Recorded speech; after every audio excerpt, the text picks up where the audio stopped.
Hi, my name is Zhao, Mayor of the City of Saratoga.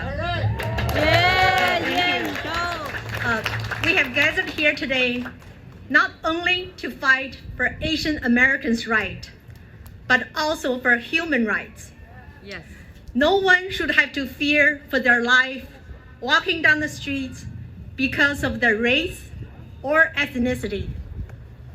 I want to thank each and every one of you for being here to support this movement, Stop AAPI Hate. It is of utmost importance that we are in this together. It is our duty to make this country a great place that we can all be proud of. Thank you.